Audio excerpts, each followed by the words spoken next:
Queremos seguir avanzando junto a ti ahora para hacer un análisis de lo que está pasando en el escenario político de cara ya al próximo año, una nueva elección presidencial en Chile. Bueno, los distintos sondeos, por ejemplo, la encuesta CADEM, Pulso Ciudadano, tienen hoy día a Evelyn Matei como líder absoluta, al parecer, en una próxima o eventual carrera presidencial. Para hablar de este tema en profundidad nos acompaña Miguel Ángel Fernández, investigador de FARUDD, PhD en Ciencia Política de Boston University, quien ya está conectado junto a Matinal Nuestra Casa. ¿Cómo estás?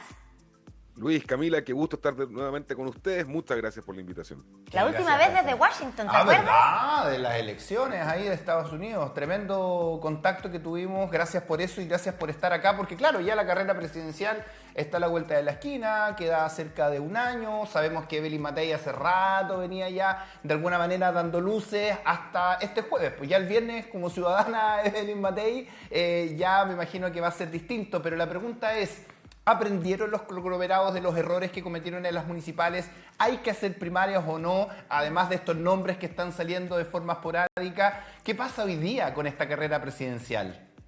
Mira, vamos a ver, Luis, si aprendieron. Las primeras señales que se han dado los días, la última semana, no han sido las más beneficiosas para, por ejemplo, la oposición.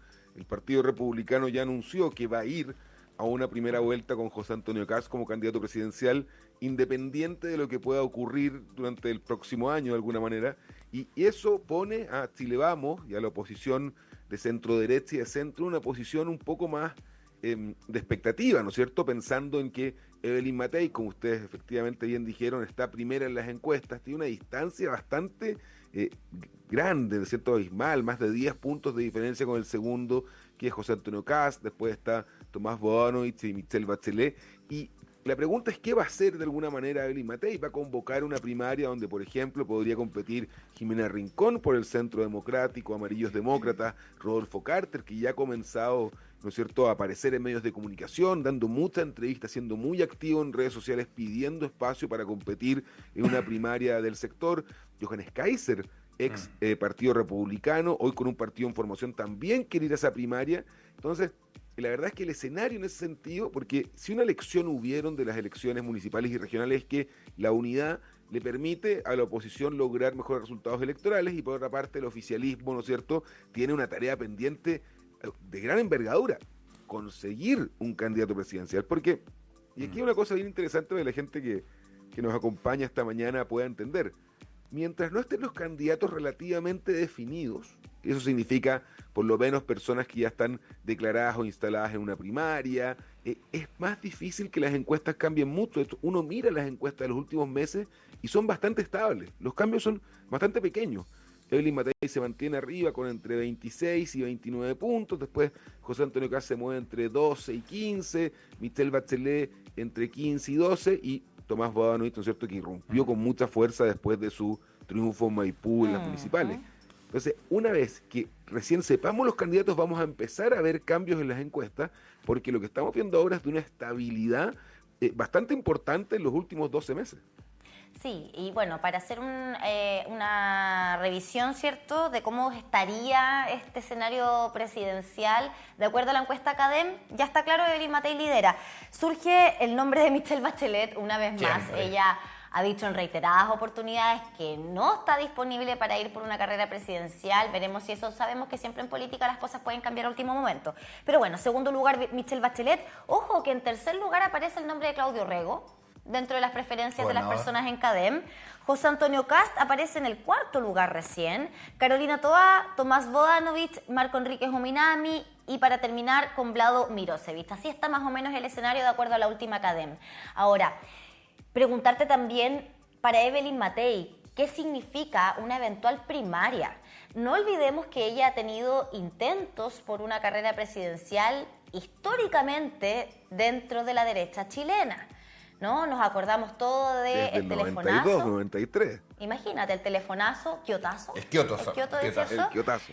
De aquel entonces hasta la historia reciente, donde tenemos una Evelyn Matei, alcaldesa de Providencia, que el próximo 6 de diciembre deja su cargo para enfocarse en una carrera presidencial.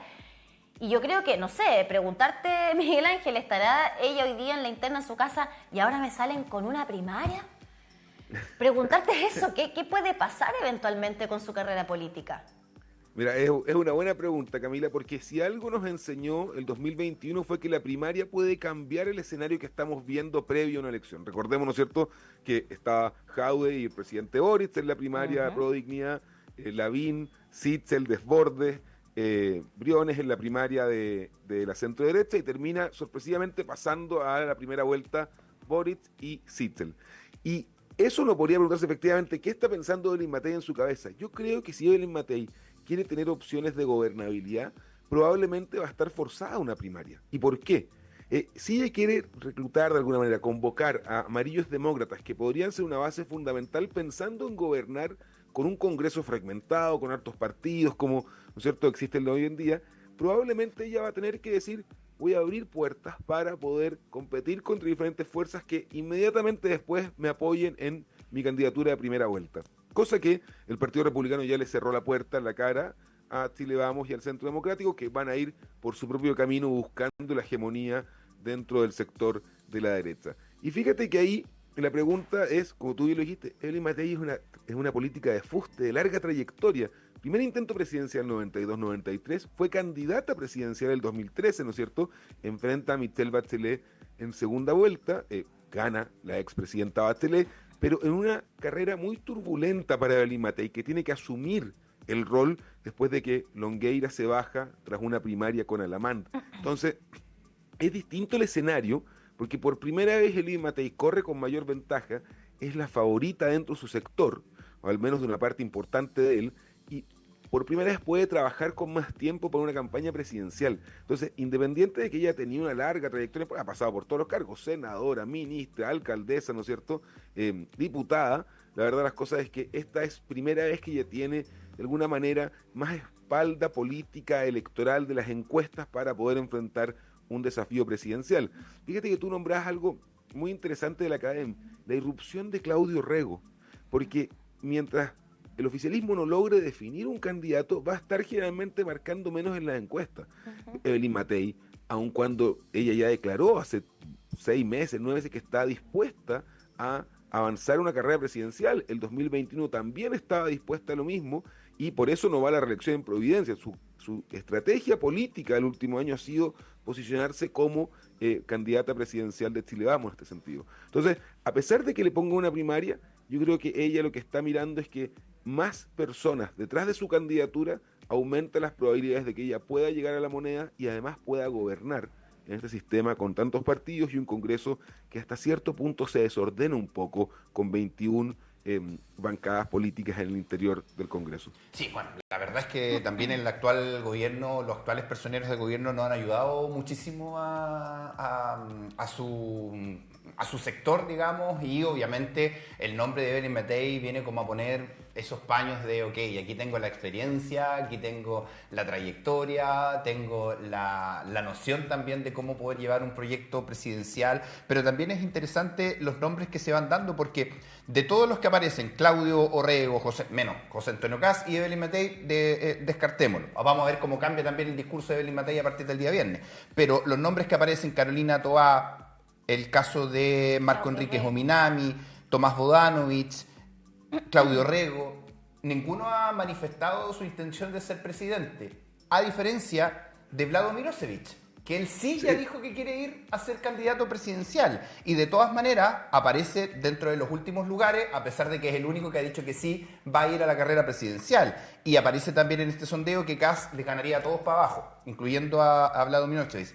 ¿Cómo se da esto también de las encuestas hoy día? Porque sabemos que hay un descuadre muchas veces de lo que pasa y las encuestas, pero ¿qué pasa con estos nombres como Vlado Milosevic, que estamos esperando obviamente a que termine su periodo, me imagino, para ya empezar a hacer campaña, porque es el diputado hasta ahora? Ya partió Luis Vlado Milosevic. El día de ayer vi un video de Vlado Milosevic que comenzó su proceso de juntar firmas, lo cual es algo bien interesante, porque significa que está pensando ir directamente a primera vuelta. Ojo con eso. Si va a juntar firmas, o puede ser un método también para llegar a una primaria, ¿no es cierto?, del sector. Él siempre ha estado más cercano en un inicio a lo que fue el Frente Amplio, hoy en día está más cercano a lo que uno puede decir el socialismo democrático, esto junto al Partido Liberal que él formuló. Así que Vlado Milosevic ya comenzó a moverse. Ahora, hay una cosa bien interesante de la política chilena actual, Cuando uno pensaba en la figura de Gabriel Boric, un año antes de la elección presidencial, también debe haber marcado bien poco en las encuestas. Ojo con eso. Lo que pasa es que hay una cosa bien interesante. En las primarias es el último momento de cambio político del viento antes de la elección. Uno, hoy en día, después de las elecciones regionales y municipales, uno podría decir que dados los resultados, los vientos corren a favor de Evelyn Matei. Pero es la primaria que tiene además una cosa bien distinta. No es voto obligatorio la primaria, es voto voluntario. Y eso cambia, de alguna manera, el escenario político electoral que se da en aquel momento. Entonces, después de la primaria, que ya no, después de la primaria no queda nada para la presidencial, quedan 3-4 meses para la elección, de ahí, ¿no es cierto?, ya los naipes están todos jugados sobre la mesa y las candidaturas tienen toda la posibilidad. En el periodo previo, lo que tienen que hacer los candidatos es intentar instalarse en dos axiomas clave. Primero, el nivel de conocimiento. Y segundo, la favorabilidad. Porque ha ocurrido, y va a seguir ocurriendo en el sistema chileno, que las personas muchas veces ya no votan por adhesión necesariamente a un candidato, sino que votan por rechazo al candidato contrario, lo que se llama una identidad negativa. Pensemos lo que pasó la segunda vuelta entre el presidente Boric y José Antonio Kast. Mucha gente dijo, no voy a votar por José Antonio Kast, no me identifica, no me representa, no lo quiero en la moneda, y eso me lleva a apoyar en ese entonces la candidatura del presidente Boric. Porque además, los candidatos que pasan a segunda vuelta pasan con un porcentaje de votos bastante menor al que vimos en los 90. Patricio Elwin, Eduardo Ferri Tagle ganaron en primera vuelta. Ricardo Lagos Escobar contra Joaquín Lavín en el año 99 pasaron a segunda vuelta con 45, 46 puntos. Recordemos que la última elección, José Antonio Kast fue primero con 29 y le siguió Gabriel Boric con 26. Entonces, lo que estábamos acostumbrados a sistemas de mayoría, de alto porcentaje de votación, se ha ido diluyendo en último tiempo. Entonces, bajo esa lógica de mayor atomización, en el fondo mayor fragmentación de los votos de las personas por los candidatos, por supuesto, Vlado Milosevic ve que si él logra ingresar a una primaria, y en esa primaria no hay muchos más candidatos, Tomás Bodanovich, ¿no es cierto?, ha dicho que él quiere ser alcalde de Maipú y concentrarse por sus vecinos en la comuna, en este segundo periodo que ganó. Claudio Rego, recién reelecto gobernador metropolitano, tiene un problema. Si va a la candidatura presidencial, ¿va a poder mantener el cargo de gobernador? ¿Lo va a suspender o probablemente va a tener que renunciar a él? Y si renuncia a ese cargo, queda al Consejo Regional votar quién va a ser el siguiente gobernador, que Claudio Rego tiene minoría, por ende, si renuncia, le va a entregar la gobernación metropolitana a la oposición. De los 34 consejeros, 11 son del Partido Republicano solamente. Entonces, esas dinámicas hacen que sea bastante más complejo para las personas hoy en día, y a tan poco tiempo del final de la elección de gobernadores, decidir y salir adelante diciendo, sí, voy a ser candidato presidencial. Y eso le juega a favor al final del día a candidaturas como la de Evelyn Matei, que al no haber ido a la reelección, al haber dicho transparentemente que va a buscar la opción presidencial, las personas ya saben de alguna manera, ¿no es cierto?, qué es lo que se espera de ella, la conocen y tienen claridad además que no va a utilizar otro cargo para hacer trampolín político, como se le llama comúnmente. Y en ese sentido, las figuras que tú bien relatabas, Luis, y Camila también nos decía, tienen ese problema, no han tomado definiciones, y Vlado Milosevic está intentando aprovechar ese momento para instalarse una primaria, ver si puede dar la sorpresa o ver si puede tener figuración nacional para después potenciar su partido y posiblemente también alguna candidatura a senador o algo de esa naturaleza. Claro, para muchos un año, un poquito menos en realidad, por delante es bastante tiempo. Me da la impresión de que es muy poco, es un suspiro. Es un suspiro. En un año quizás pueden pasar muchas cosas, pero de todas maneras pasa muy rápido. Entendiendo lo que tú decías también respecto al escenario Boric-Kast en algún momento, también hay que hacer esa memoria de qué estaba pasando en Chile en ese entonces, ¿no? Estábamos en pleno estallido social, había una revuelta, había un ánimo muy distinto a lo que estamos viviendo hoy, además de la pandemia. O sea, la configuración también va a ser totalmente distinta. Esperemos no volver a pasar. Por nada, lo que estamos diciendo hay que tocar madera. Por favor, o sea, estamos terminando el año, que se mantenga un año normal el 2025. Proyectemos algo un poquito más de normalidad. Y en ese sentido te pregunto, hoy día el oficialismo ¿tiene reales cartas para llevar a una papeleta presidencial? ¿Hay una posibilidad real de que eso se concrete? Porque todos los sondeos, todas las encuestas hoy día dan por gran ganadora a Evelyn Matei, y en algunos casos en segunda vuelta, entendiendo también lo que pasa con el fenómeno Partido Republicano, que si lo traemos a colación acá a la región del Biobío fue lo mismo. O sea, Sergio Yacaman no ganó en primera vuelta porque ahí también se disgregaron esos votos, ¿verdad? Y en segunda vuelta arrasa con un 70%. El escenario de hoy para el oficialismo está difícil, ¿no? Mira, Camila, el gobierno la tiene muy complicada, no solamente porque no logra manejar la agenda mediática, lo que estamos viendo o sea, llevamos 6 semanas con el caso del exdiputado Monsalve, 6 semanas, y cada semana que pasa siguen apareciendo nuevos antecedentes. Hace poco fue la comisión investigadora, y eso, por supuesto, golpea al gobierno, pero a pesar de ese golpe, el presidente Boric mantiene en su figura una aprobación del 25% que no ha caído, o sea, tiene un grupo leal a él, y la complejidad es cómo traspasa eso el presidente Boric a un candidato presidencial del oficialismo para ir a competir en una primera vuelta, porque es muy importante aquello. Primera y segunda vuelta son dinámicas completamente distintas.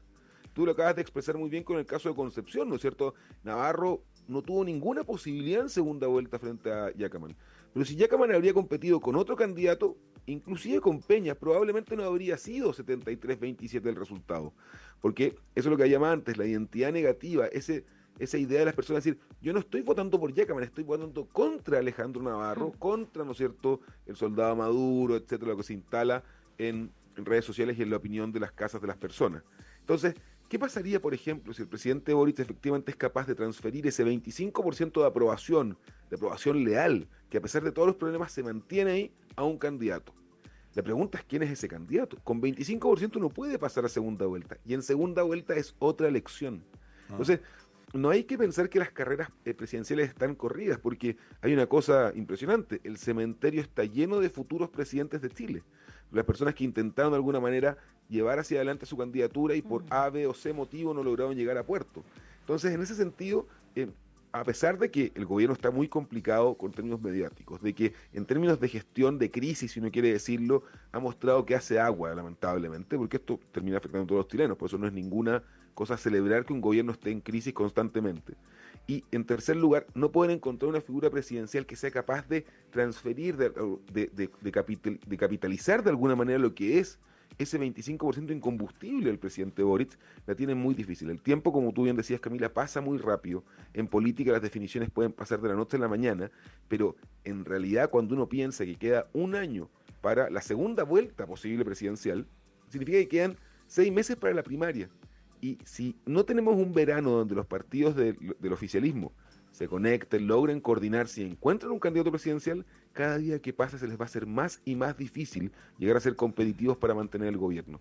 Y eso, por supuesto, lo que hace solamente es aumentar la percepción pública de que la próxima presidenta de Chile podría ser Evelyn Matei. Y cuando eso se solidifica en la población, es muy difícil cambiarlo.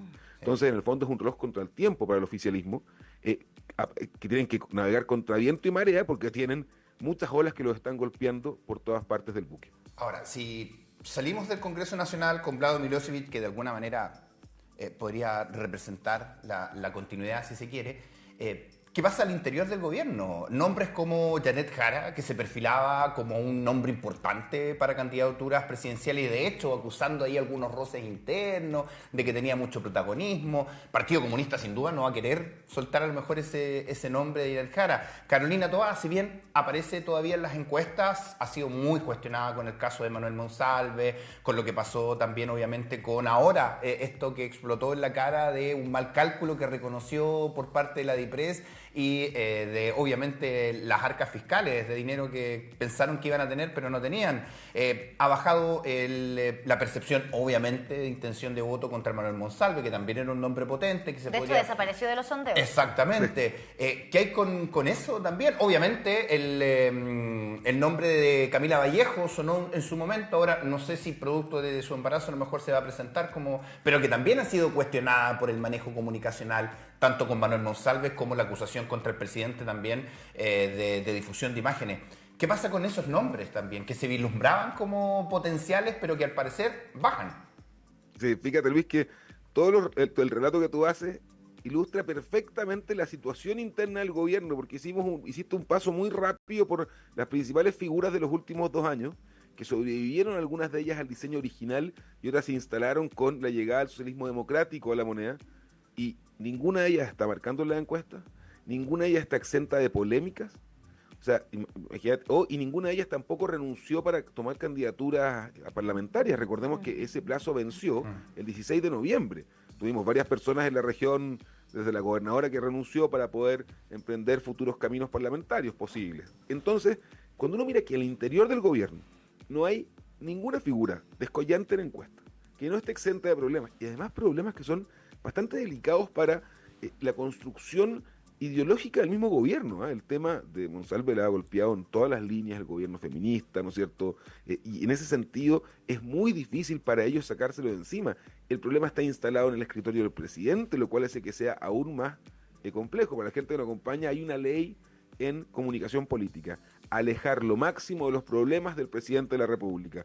Y el caso Monsalve se le instaló muy cercano al presidente, si es que no es al lado de él.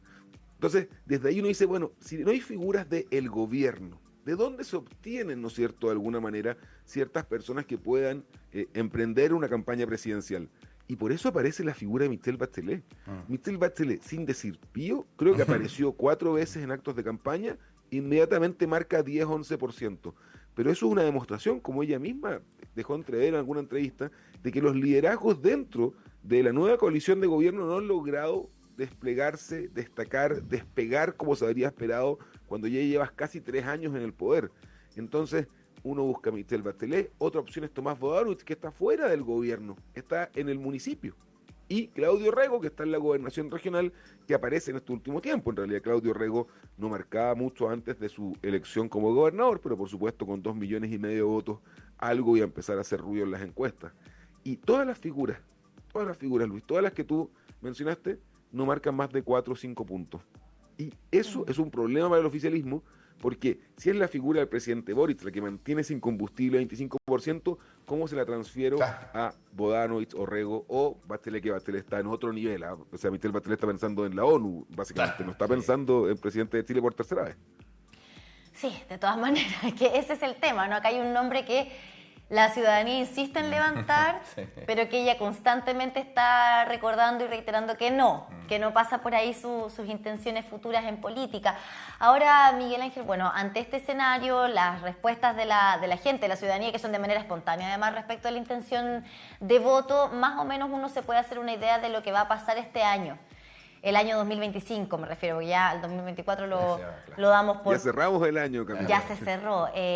¿Cómo va a estar esta carrera presidencial desde tu mirada, desde tu análisis, además, como cientista político, como analista político, no solo nacional, sino que también internacional? Pero yo creo que aquí también influye lo que pasó en Estados Unidos con esta elección.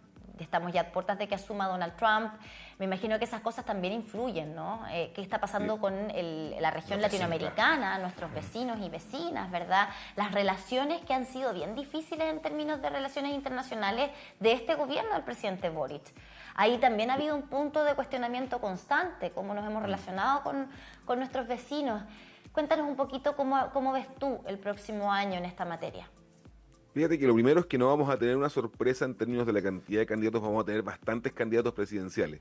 Ya no estamos acostumbrados a tener 6, 7, 8 candidatos presidenciales, probablemente eso se va a volver a repetir, porque al final del día ya tenemos 3 posibles dentro de la oposición, 1, 2 del oficialismo, cercanos, alguno por fuera que pueda aparecer.